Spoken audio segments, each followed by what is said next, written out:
start the last topic of this chapter, that is what corrosion, right? Corrosion क्या होता है, कैसे लगता है, how to prevent it, very basic idea.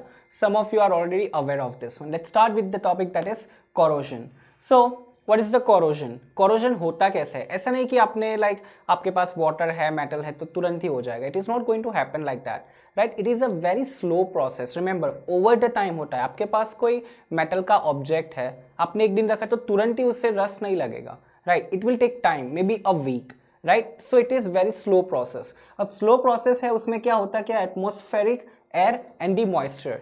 These are the two important content. And these are the two important players that is responsible for the rust. Specifically, if we talk about the iron, right? So it is a slow process. You need what? Atmospheric air and the moisture. You need moisture, not the water exactly. Moisture आपको चाहिए, right? So what are the examples of this one? सबसे पहले metal की बात करते तो rust उस पे भी लगता है, हमें पता ही है, right? Very common. आयन इतना यूज होता है कि उस पर अगर हमने कुछ किया नहीं, right, in a daily life we can come across the very big damages as well, right. Next is अब किसी और पे कैसे लगता है. Let's talk about another metal that is the silver. Silver पे भी लगता है rust. It is called tarnishing. बहुत उसका कलर चेंज हो जाता है, धुंधला हो जाता है, right. That is the rust corrosion on the silver, that is called tarnishing. Copper पे भी लगता है, वो हो जाता है almost greenish, right, green colour का हो जाता है. कॉपर पे जो रस्ट लगता है वो ग्रीन कलर का हो जाता है, right. So these are the common phenomenon, but most common we know is what? Rusting of the iron. Iron का हमें पता है क्योंकि वो सबसे ज्यादा हम यूज करते हैं. सिल्वर भी हम यूज करते हैं but not up to that mark, right. So these are the common phenomenon related to corrosion and we need to prevent it. Obviously ऐसा तो नहीं कर सकते कि इन सब का यूज ही बंद कर दे, वो तो पॉसिबल है नहीं, right? We need to use those metals, right? So what we are thinking in a manner how to prevent it. So now let's see how we can prevent corrosion on these metals. Let's start. So first is galvanization. Ion की बात करते हैं. Ion बहुत use होता है तो ion पे galvanisation करते हैं. गैल्वेनाइजेशन मतलब क्या है? आप आयन का एक आर्टिकल ले लो, उस पे एक जिंक का पतला सा लेयर ले लो, राइट, उस पे लगा दो. That is called the galvanization and that process is galvanization as well. It is called galvanized iron. और स्टील पे भी वही कर सकते हैं हम, राइट. बहुत पतला सा लेयर होता है, right. So it is being done. Will see how it is being done. और एक और चीज इसकी है कि गैल्वेनाइज्ड आयरन, राइट, अगर उस पे से जिंक निकल गया फिर भी वो प्रोटेक्टेड रहेगा. Let's see how it is happening. Galvanization, we are taking molten zinc over here. Let's see how it is going to happen. So you have this zinc bath. Basically you have the container, उसमें molten zinc रहता है, temperature थोड़ा ज़्यादा रहेगा because it is molten. And you take the iron rod, उसको आपको इसमें dip करना है. Very simple logic. You dip into it and it will be completely covered. This iron article will be completely covered with what? Zinc. तो उसका layer थोड़ा change हो जाएगा. Very simple logic. This is the galvanization process. Very simple, right? Let's move to the next way that we can prevent alloying. Alloying क्या है? कोई भी दो मेटल ले लो, राइट, या तीन मेटल ले लो, आपको उसको मिक्स करना है and what ever result you get out of it, that is what? Alloying. याद रखो वो मेटल में ही होता है. Very simple. एक की ये प्रॉपर्टी अच्छी है, दूसरे की ये प्रॉपर्टी अच्छी है, तो उसको मिक्स करके देखो, right. So you can get many variations. This is all alloying is about, right. Very simple method of improving the properties of a metal. We can get the desired properties by this method. Very simple logic. एक की ये property अच्छी है, दूसरे की ये है, तो डिजायरेबल प्रॉपर्टी आपको मिलेगी. That is the logic behind this alloying. Now, how alloying can be done? This is just an idea, right? We are not supposed to remember the diagram, just to give an idea. Suppose कि ये एक metal है आपके पास, उसके atom है. These are the two three ways how we can do the alloying, right? आपके पास ये green colour का जो दूसरा मेटल है, आपने ऐसे अलॉय किया या फिर ऐसे किया, उसको रिप्लेस करके और दोनों का मिक्स करके. This is little bit too much knowledge. Just for an understanding I have shown you the diagram. This is how alloying happens, right. आपके पास जो ऑलरेडी एक मेटल है उसमें दूसरा मेटल आपको मिक्स करना है या फिर रिप्लेस करना है. What ever it is, it can be done. Let's see the next property. Right, now we know that iron is the most common material, I mean the metal that we use, right? But pure iron हम use नहीं करते कभी भी, वो थोड़ा soft है comparatively what we use. तो उसके अंदर कोई impurities आपने डाल दी या फिर कुछ और metal डाल दिया तो उसकी properties change हो रही है.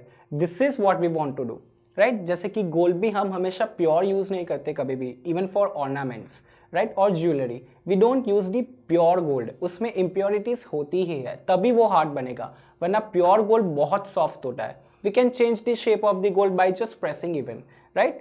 So let's see what do we get. सबसे पहले बात करते हैं प्योर आयरन की. उसकी प्रॉपर्टी क्या है? Very soft in nature. Now let's add something else into it. Pure iron के साथ आपने 0.05% कार्बन लिया, 0.05 ओनली, तो वो कैसे बिहेव करेगा? Hard and strong. देखो, अगर आपने सिर्फ प्योर लिया तो वेरी सॉफ्ट था. अगर आपने थोड़ा और कोई और एलिमेंट डाल दिया उसमें आयन में, तो आपको क्या मिल गया? उसकी प्रॉपर्टी चेंज हो गई, hard and strong. Very simple. This is the idea behind the alloying. इसीलिए हम अलॉइंग करते हैं कि ये डिजायरेबल प्रॉपर्टीज मिले. आयन हमें यूज भी करना है बट ऐसे फॉर्म में नहीं, तो उसका अलॉय बना दो, फिर आप यूज कर सकते हो. This is the logic. And one more variation for the ion, that is if you add chromium और निकल, राइट, तो hard and does not even rust भी नहीं लगेगा आपने अगर उसमें क्रोमियम और निकल डाला तो, right. So this is what we want to use in daily life. Hard भी हो और रस्ट भी ना लगे. We don't want to use this very soft, right. This can be achievable by what? alloying. This is the idea behind the alloying, right? Let's discuss one more property of the alloying, that is, if the one of the metal is mercury, then it is called amalgam. Very simple, but this property is very interesting. Let's say you have the alloy of copper and tin, that is bronze, right? But copper हमें पता है it is a very good conductor of electricity. But when you see the alloy, it is not good conductor of electricity. Electricity conductivity जो उसकी है वो कम हो गई alloy में, right. So it is not possible that every time it is going to happen. आप किसी और प्रॉपर्टी के लिए भी आप अलॉइंग कर सकते हो, ऐसा जरूरी नहीं है, right. Same happens with the melting point, right, less than that of the pure metal. Melting point भी कम हो जाता है उसका अलॉय का. Let's see one more way to prevent the corrosion, that is very simple and very economical as well, that is painting. अब जो भी मेटल आर्टिकल है आपका उस पर पेंट लगा दो, निकल जाए तो फिर से लगा दो, right. Very economical as well. People do use it specifically on sheep and all those things.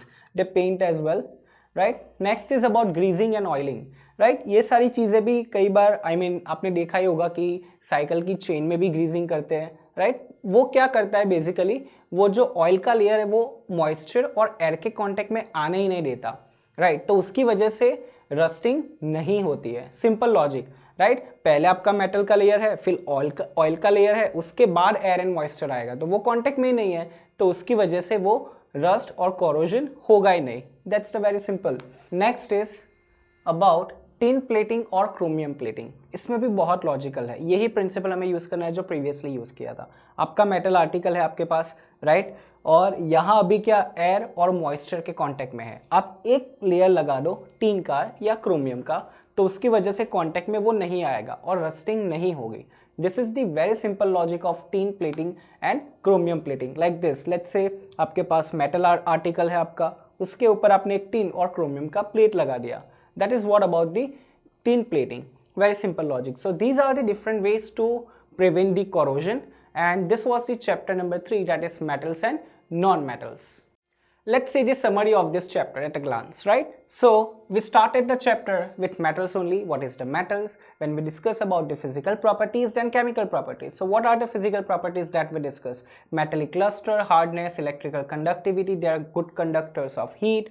They have high and melting and boiling point. Exceptions याद रखना, right? कौन से? Mercury, cesium, gallium, right. Sonority बहुत अच्छा sound करते हैं. Ductility, malleability. Ductility मतलब क्या? वायर में कन्वर्ट कर सकते हो. मैलिएबिलिटी आप हैमर करके बहुत पतली सी प्लेट बना सकते हो. That's about the physical properties. Chemical properties we discuss about the reactions. Oxygen के साथ कैसे बिहेव करता है, वाटर के साथ कैसे बिहेव करता है, एसिड के साथ कैसे बिहेव करता है, राइट, और अदर मेटल सॉल्ट के साथ कैसे बिहेव करता है. डिस्प्लेसमेंट रिएक्शन याद रखो, राइट. जो पावरफुल होगा वो हल्के को उठा के बोलेगा कि तू जा, this is what I am going to make the compound with. फिर लास्ट में इन सब की समरी पड़ी, वो क्या थी? Reactivity series. रिएक्टिविटी सीरीज वही है कि डिक्रीजिंग ऑर्डर में उनकी एक्टिविटी होगी, राइट. सबसे ज्यादा कौन सा था? पोटेशियम है, देन सोडियम है. सबसे कम कौन सा था? It is silver and gold. Then we discuss the topic of the non metals. Now non metals सबसे पहले हमने क्या डिस्कस किया? उसकी physical properties. That is they are not lustres, right? They are not good conductors of electricity or even heat, right? Melting and boiling point low है. They are physical state generally solid form में ही देखे जाते हैं, right? Ductility or malleability, they are not ductile, they are not even malleable as well, but they are brittle, chalk के जैसे टूट जाते हैं अगर आपने pressure apply किया तो. Then about the chemical properties, we did not discuss the reactions here, just a basic idea, reaction with water, वो तो react ही नहीं करते हैं, right? Then with the acid. Next topic was about the reaction between metals and non-metals.